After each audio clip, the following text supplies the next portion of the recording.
Hi guys, it's Sherry and welcome to The Eyes Have It. Ta-da! Tonight is the first video in my series. Let's talk about that.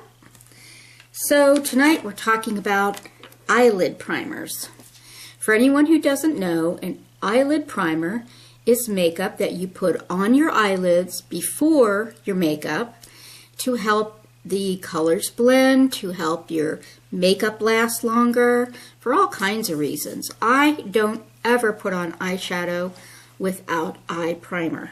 So that's how important I think it is. So let's go through some of what is in my eye primer drawer, shall we? All right, let's start drugstore. The two drugstore primers I have are the e.l.f. Eyelid Primer, which looks like this. So it's got a doe foot applicator,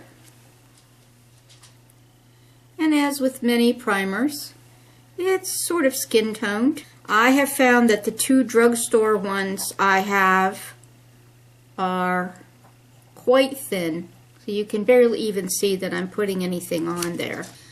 I couldn't give you specific performance information about the difference between the two drugstore ones I have, because I always think of them as being about equivalent.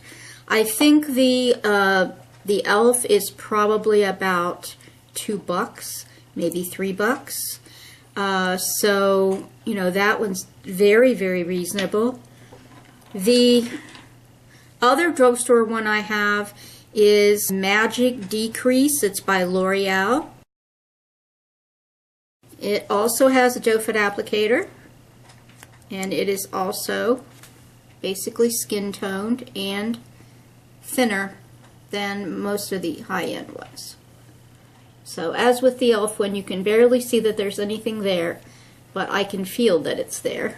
I think that these two drugstore ones, and I don't remember because I've had this for a while, I don't remember what that goes for, but I wouldn't think it would be any more than maybe $7. So the thing that I would say about these drugstore primers is that just be very, very careful that you get them really evenly and thinly spread onto your eyelid. And when I put primer on, depending, if I'm doing an eye look and I'm not using crease color and I'm not using a brow bone color, then I might just put it on my eyelid. But normally I put primer all the way from my lash line clear up to my eyebrow. So these, I've used them many times. I think they're okay. But I would just caution you, like I said, to make sure that you get it very thinly applied and very evenly applied, because it is a thinner, waterier product. Now let's move on to the slightly higher end and very higher end eye primers. Alright, the first eye primer I ever owned, and that was because I had started watching YouTube videos and I saw somebody talking about this and I thought, well, I must have it. And then I thought there was something wrong with me because I hated it. And I felt like I'm the only person in the world who doesn't like this. I like eyelid primer. And since some people who previously raved about it have said the same thing. So I feel a little vindicated. And this is Too Faced Shadow Insurance. One of the things I didn't like about this is that I put it on. By the time I go to put my makeup on, my makeup will not blend. If I'm trying to smudge something, it won't smudge. If I'm trying to clean up an edge, it won't clean up because it's like glued there. Now granted, part of the purpose of eye primer is to make sure that your eyeshadow stays on right, nice all through the day. Awesome. But give me a chance to put my makeup on and blend it and work with it before you turn to glue. So that was the problem. I gave up on that a long time ago, so I haven't used this in 2 or 3 years. Next up the line is Lorac Behind the Scenes Eye Primer. And these last several that I'm going to talk about. They all are very similar in texture, in color, in format, and that is that they do not have, unlike the drugstore ones, they do not have a doe foot applicator. They all have a little squeeze tube, and I believe they are all skin toned. Okay, so there is the Lorac. I would say the Lorac may be the one that I have used the least. And not for, you know, any horrible reason or anything. So the one thing I will say about this is that the other ones, they all look thick if you just put a little blob of them on your skin. But then they blend in really nice. And this one, I don't know, it feels a little, almost feels a little greasy. Generally, I really like Lorac products. I love their eyeshadows. But I wasn't the craziest about this. Then comes along Bare Minerals Prime Time, which was, until very few months ago, my favorite eye primer ever. I started using that and I thought, holy cow, I like this a lot better than any of this other stuff that I've used. This is also skin tone. Okay. And I'll just rub it in right next to the Lorac one. Lorac one is here.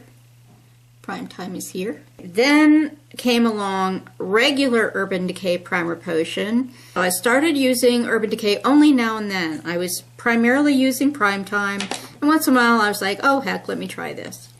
And just in the past couple of months, I just started to totally fall in love with it. I think these two are relatively similar. Okay, so there is regular, I think this is just regular old primer potion. They have several different kinds. Yeah, this is just the regular one. Okay, so let me rub that in. So primer potion's up here. Then my most recent purchase was when I discovered online that Urban Decay makes a primer potion in anti-aging formula.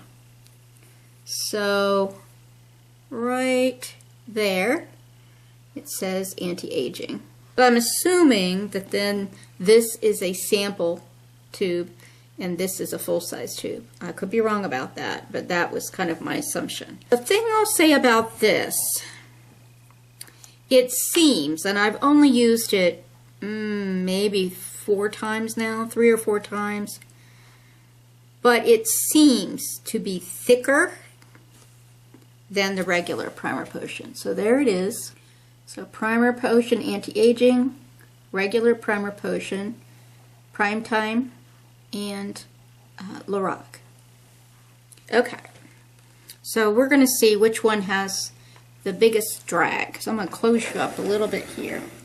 Okay, so starting down here, this is the Lorac.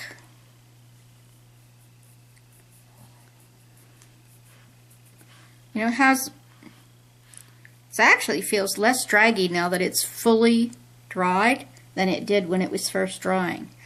Okay, then over here is Prime Time. Still has a pretty good drag to it. Now let me see if the original primer potion is dry enough that I can test it. Yeah, the original primer potion, now it may not be 100% dry yet, but the original primer potion is silkier dried than these two, which feel a little more drying.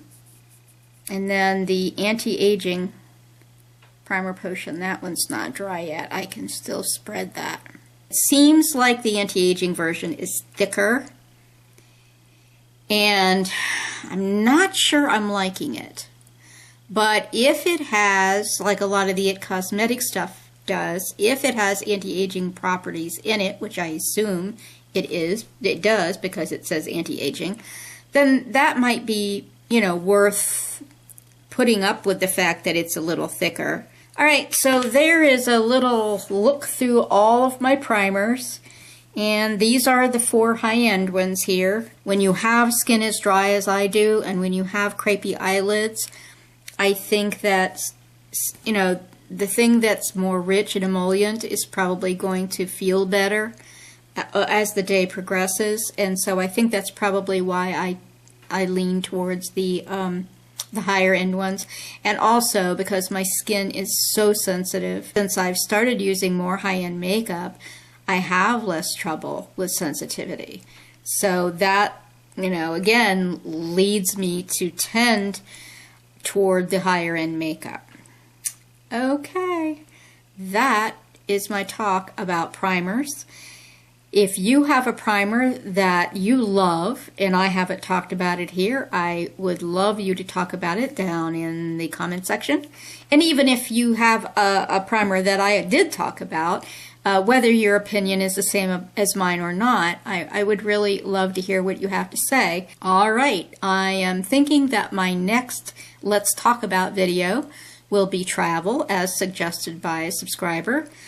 I just need some time to get some pictures together. I want to do a little slideshow as I talk about my travel. So, hope you are having a good time. Take care. See you next time. Bye.